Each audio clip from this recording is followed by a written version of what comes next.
Bueno, pues lo primero, muchísimas gracias a todos por estar aquí.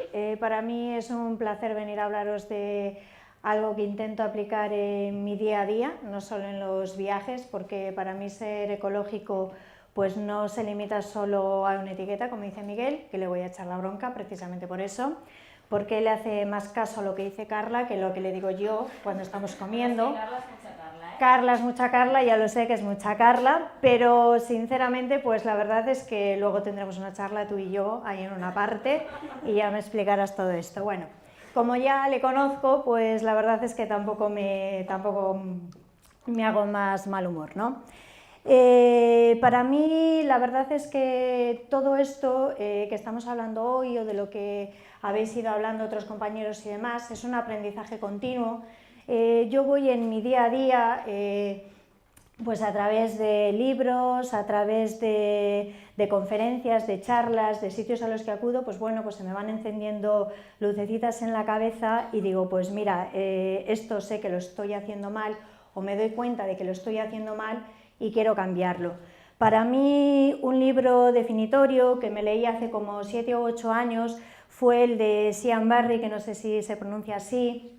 Ella es una militante del Partido Verde en Inglaterra, ha sido candidata en la alcaldía de Londres, del Ayuntamiento de Londres, y ha escrito una serie de libros, yo no sé si este fue de los primeros, que tratan todos sobre ser más ecológico, ¿no? Y este era 50 formas de viajar más ecológico. A mí la verdad es que me impactó, y me impactó no solo en el sentido de que realmente estuviese proponiendo alternativas que podíamos aplicar nosotros en nuestro día a día, sino que me impactó sobre todo porque realmente muchas veces somos poco ecológicos en nuestro día a día.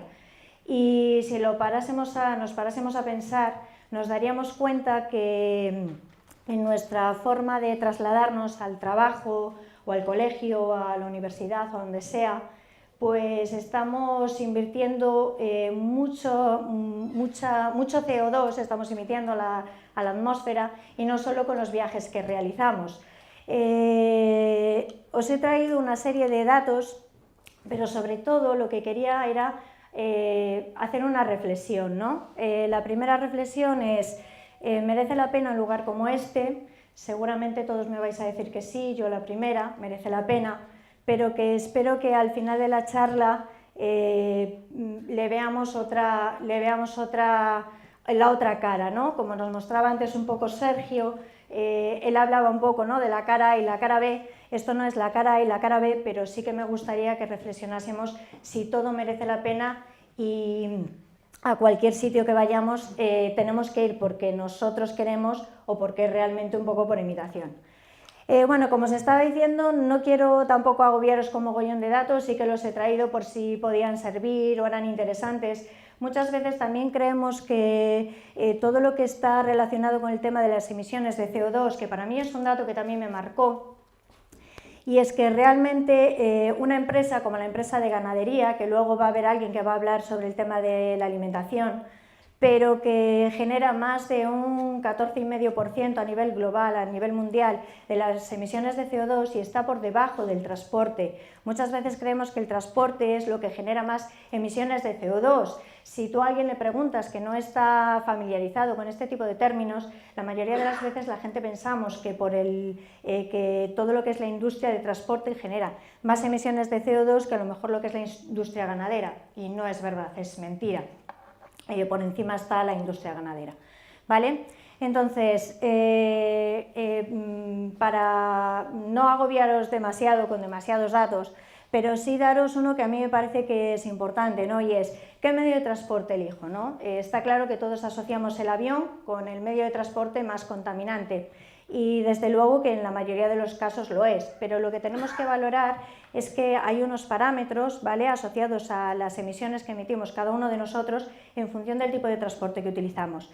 Entonces, muchas veces ese mismo viaje, si nosotros lo estamos realizando una sola persona en un automóvil, ¿vale?, podemos estar emitiendo más CO2 que si lo realizamos en un avión. Eso es una de las cosas que tenemos que también valorar y tener en cuenta a la hora de viajar.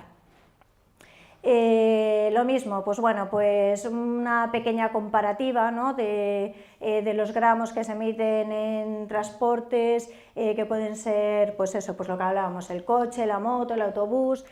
Os he traído pues distintos tipos de autobuses, porque tampoco es lo mismo si es híbrido, si es convencional. Ahora ya existen también, bueno, existen sí los coches eléctricos. Entonces, en función de un tipo de utilización de forma de medio de transporte, pues lógicamente las emisiones cambian, ¿no?